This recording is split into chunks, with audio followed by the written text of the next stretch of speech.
Now, by all accounts, COVID-19 isn't going anywhere soon, hence the need to reopen the economy while at the same time ensuring the safety of people. This is, of course, a delicate trade-off between keeping safe and returning to work. To help me evaluate government's five-step plan and its risk adjustment strategy is economist Dr. Niva Makgetla. Niva, thank you so much for joining me here on The Fix. I was in a very interesting conversation with you this week with other colleagues at TIPS where you introduced your paper called The Hammer and the Dance. The hammer referring to the hard lockdown and the dance, of course, the easing of regulations. Is it possible, Niva, to do this trade-off between public health and jobs and opening the economy up? Yes, of course, and we have no choice. I think that if you listen to the epidemiologists, they also say the same thing. The question is, how can we do it most cleverly? And I think the main concern I would have is that we need to think about how can we reduce the risk of going to work and then decide if the activity is worth it. Now, rather than we do now. Yeah, we've got a sector approach. We know that 700 businesses engaged government, and we just heard two sectors. The banking sector, who's kind of finessing their work because they're an essential sector, but we had a services sector like HCI, which includes hotels, and of course transport. Public transport has been severely hit, and the mechanisms obviously doesn't work. So is the sector approach necessarily the wisest or the smartest way to open the economy up, Niva? I think you need you need to be aware there are differences between sectors, and services like hotels, like public transport, as well as retail, where you have direct contact with the public and they're very labor intensive, the risks are definitely higher. The only thing that I would like to see is a window that lets them, if they can demonstrate that they're actually managing the risk and reducing the risk substantially, that they should also be allowed to open, rather than having a blanket ban. But I do think, realistically speaking, part of the problem that we're in now is that everybody's options have changed, and what's viable has changed. And we can't just hope to turn the clock back to where it was even 6 months ago, even 3 months ago, in fact. Now, one of the things that a lot of businesses are doing is they're using old yardsticks for economies that were pre-COVID-19. What are the proper yardsticks to look at now to both reimagine your business, especially in the services sector, because that's where most South Africans are actually employed, and not pose a risk to public health? I think that the real problem is to impose social distancing in some of these areas means, for instance, using, a third or a quarter of your actual capacity. So in a restaurant, using every other table, not allowing more than 4 people at a table, not allowing people not from different households at a table. And then they may not be profitable. And we're looking at, unless they can find a cure, you're looking at a year to a year and a half minimum. And for something like tourism, where you're also relying on domestic and overseas consumers to be willing to take a plane, to be willing to travel, to risk getting stranded if something goes wrong in either country, is even less likely to take off on time. I mean, I actually think we need to be talking about what will the structure of the economy look like, 2 years from now, and what happens to people whose industries may not recover for even longer than that. Now, we saw that the finance minister got into trouble for recently saying very candidly that the tourism sector is dead. The tourism minister was very defensive, made him apologize. And of course, it's very hard to hear something like that. But I mean, if I look at a hotel opening, I mean, I can't imagine who would book a place. More importantly, we need airports to be open. We need air travel to work. We need cruises to work. None of these things are open. So the finance minister might not be that wrong, but how do you essentially just wipe out entire sectors that employ so many people, given that we already have 10 million unemployed in South Africa, Niva? I think there's a concept on economics of the second best, and we're now in the world of the second best, which means the first best would be to go back three months and ensure that the U.S. and Europe actually control the virus, since we got it from them. The second best is to say, is it possible to manage the risk in hotels, B&Bs, and all of those in a way that's actually viable, and just assume you're not going to get a lot of foreign tourists for a significant period. But the bulk of tourism is actually domestic. But is it possible to talk about tourism if, for instance, most restaurants close. You can't have gatherings over 10 people. You know, all of these restrictions, which it doesn't matter if you open up work, you can't do. So a lot of, things like events managers are in an even worse situation. But being able to go to a crowded bar or a club is part of the tourist experience for many people. And so I think we have to be realistic about what's viable and say, what do we do about the people who could lose their jobs, at least for a couple of years? Is there a just transition? What would a just transition look like? And to tell the truth, like you say, it's really about the workers in those industries who have very little other options. Now, today in the newspapers, there's a piece in the Sunday Times that speaks about something like 7 million jobs. The Trade and Industry Minister, Ibrahim Patel, is saying he's not prepared to put a figure because it's too early and he doesn't like the kind of accounting that has been done. What are your calculations, Niva, in terms of losses to the economy, in terms of jobs so far? And more importantly, should we take those losses on the chin, considering that the world has radically changed and the idea to get the economy back to where it was is simply not on the table? Experience shows that countries that go out of lockdown too early end up in a much worse economic position down the road. So I think we don't really have much choice than to go cautiously. That doesn't mean we can't go, I would argue, if we can think about ways to minimize the risk in employment, then I think we could open up faster. And I think we should be focusing more on how do we reduce the risk in employment.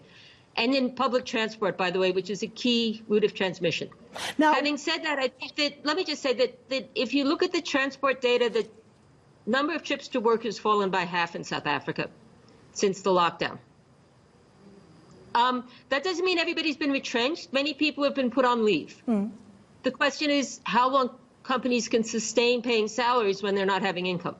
Now, one of the big things, of course, is that some people are arguing, forget about the lockdown, open the economy up, just take care of the vulnerable in South Africa. Workplaces are, in any event, taking the bulk of the responsibility to do the testing. Is that a strategy that you advise, that you agree with? No, and for one thing, it's also not even true that the workplaces are not taking responsibility for testing. Government is doing half of testing and the rest is private. Workplaces are doing screening, but I doubt they'll be able to do much testing because the tests are not available. Having said that, I don't think this is the point. This is why they call it the dance. By the way, that term hammer and the dance does not come from me. It's a dance because you try and you push the limits as far as you can, and if you get an outbreak or you see that something's not working, then you pull back quickly. And I mean, just to give you a sense of what this could look like, Professor Karim says, and apparently everybody agrees on this who works in public health, that winter will lead to higher transmission because people spend more time indoors with each other. And so in any case, we may see higher levels of lockdown in a couple of months. Having said that, and I really don't think anybody just says open up and protect the vulnerable. It doesn't work. They're not even really doing that in Sweden. What they've done in Sweden is rather not to use an authoritarian approach. They've just asked people to stay home. But if you look at the decline in transport to work in Sweden, it's like 30 to 40%. So it's not far behind ours. So they also effectively have a lockdown. They just don't call it that.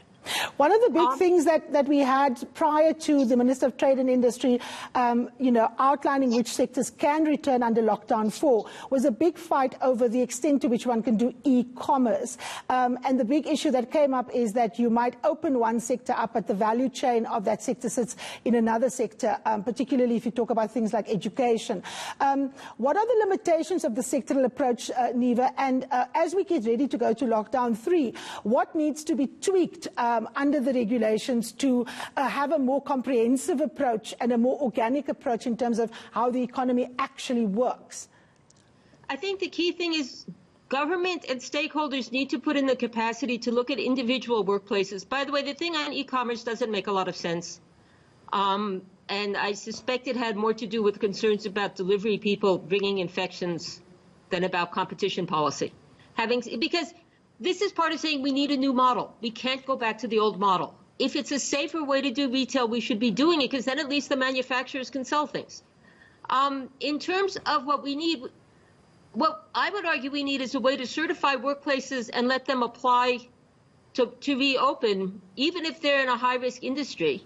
So right now what you have is outside of essential services and mining and auto, most companies, manufacturing companies, can only open with 30% of their employment. It's not clear they can function with 30% of their employment in some plants. So if you have an assembly line, you can't just knock out 2 out of every 3 workers. If they could show that they had set up a safe workplace with more of their employees, I think they should be able to go make the case somewhere and have it adjudicated and be permitted to open. The critical thing in all of this, which is really a public health thing, not an economics thing, is the screening, testing, and isolation issues. That, in effect, you do lockdown on a small scale where there are outbreaks, even if it's a factory or a prison or an old age home or a community, rather than locking down the whole country. But to do that, you need to be able to track the contagion. So it's really good. We've had 4 million people screened. We're up to close to 10,000 tests a day. That's the same they had in Korea. That will really enable us to reduce the number of people who have to go into isolation and allow more workplaces to open. Neva, the big thing is that the economies of the world is interlinked. We can't just pretend that globalization isn't with us. A lot of what we manufacture in South Africa gets exported. A lot of our cars and so on goes to other parts of the world. To what extent can we plan our reopening of the economy outside of a global context? Is that even possible? Look, I think what we have to assume is that we are very likely to see depressed export prices and depressed export demand for at least a year, possibly more, depending on how our main export markets expand. Remember that most of our exports are in the mining value chain, so there it appears primarily as lower prices for our exports. The thing about the auto industry that's unique is they are part of global value chains. They need to be able to open up when the international producers open up. And I think that's a timing issue that we have little control over. Now, and I think that's one reason they've been favored to open up sooner. One of the big things, of course, has been mining. And we've seen that they have, come a long way. But there is criticism, particularly from unions. We are going to be speaking with Lisa Seftel around occupational safety rules that have been agreed very recently. But how has that sector been functioning, considering that in some cases mining has continued? How do you protect miners who go down in shafts in a cage? Can you actually practice social distancing? You know, I'm not an expert on mining work organization, but that's the point. I think that what they've done is say they can have half their workforce for that reason. I do feel like, because mining is a core export industry and has always been critical for the economy, they got a special deal. I think part of the problem here, though, is big capital-intensive companies like you find in the mining value chain. In some ways, it's easier for them to mitigate the risk than for small labor-intensive activities. And that's why this issue of redistribution is critical, that it's got to be a feature of the recovery, that we protect people whose jobs don't come back. And we need to think about how we can do that in a more sensible way. The UIF system is a start, but it's limited in time, possibly too short a time, and they've had trouble getting the payments out. And those things should be the top priority as much as opening the economy. Neva, a final question. You talk about a just transition, and essentially you're talking about sectors that might be so badly hit that we might see those jobs go, those sectors falling by the wayside.